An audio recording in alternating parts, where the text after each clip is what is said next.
Banyak hal yang bisa dilakukan untuk mengisi waktu luang, diantaranya berkreasi menciptakan kerajinan, seperti merangkai bunga dalam bentuk bloom box dan menyulap kain perca menjadi sebuah boneka. Bunga yang cantik dan harum memiliki pesona yang menimbulkan rasa bahagia. Tak ayal, bunga sering dijadikan hiasan atau hantaran. Itulah yang dilakukan para wanita di Jalan Mekar Utama, kawasan Mekarwangi, Kota Bandung, yang mengisi waktu luang mengikuti kelas merangkai bunga dalam bentuk bloom box.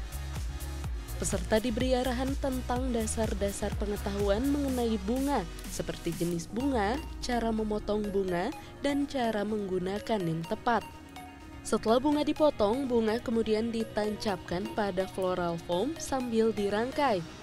Tidak hanya bunga, untuk mempercantik bloom box, daun juga digunakan. Jenis bunga yang digunakan adalah bunga-bunga yang cukup sederhana, diantaranya bunga bompi, mawar, kalimero. Sementara daunnya ada daun solidago, talspi, eucalyptus populus, serta baby breath. Bukan hanya sekedar untuk hobi, melainkan bisa dijadikan peluang usaha jika sudah menguasainya. Workshop untuk beginner merangkai bunga. Nah, kita tuh di sini ajarin dari awal banget ya. Jadi orang-orang yang belum pernah merangkai bunga bisa banget ikut workshop ini. Kita ajarin dari cara merangkai bunga dari awal, terus cara-cara proporsionalnya. Di satu bunga itu proporsionalnya tuh bunganya apa aja, ada yang kecil, ada yang besar. Terus kalau teori cara nentuin warna bunga dalam satu rangkaian juga kita ajarin di sini. Jadi benar-benar ini beginner banget. Kalau misalkan orang yang merangkai bunga kan pasti semuanya sama gitu, rata pasti tancapnya. Sedangkan kalau misalkan merangkai bunga itu sebenarnya tekniknya ada yang bunga yang masuk, ada yang bunga yang keluar, ada yang lebih tinggi, ada yang lebih rendah.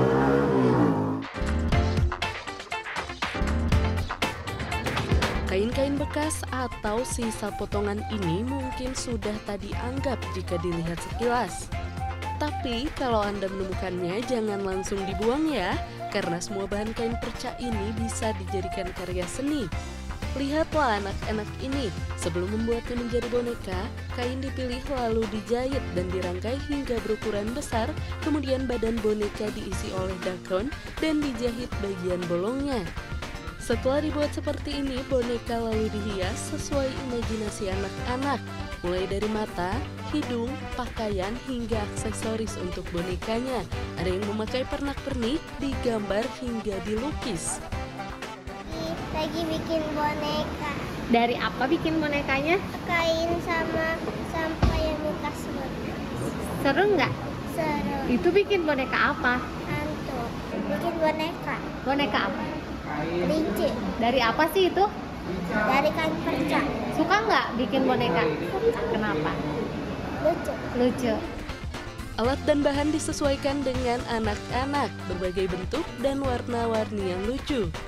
Untuk aktivitas ini tetap diawasi oleh orang tua dan instruktur ya, seperti memberi lem yang menggunakan glue gun atau menjahit menggunakan jarum. Jadi ini tuh workshopnya tuh kita membuat kayak teman imajinasi atau boneka, tapi menggunakan media-media kain perca yang sudah tidak terpakai lagi. Aku sudah menyiapkan template berbentuk boneka yang mereka tuh bisa kreasikan sendiri, bebas seperti apa yang mereka suka gitu.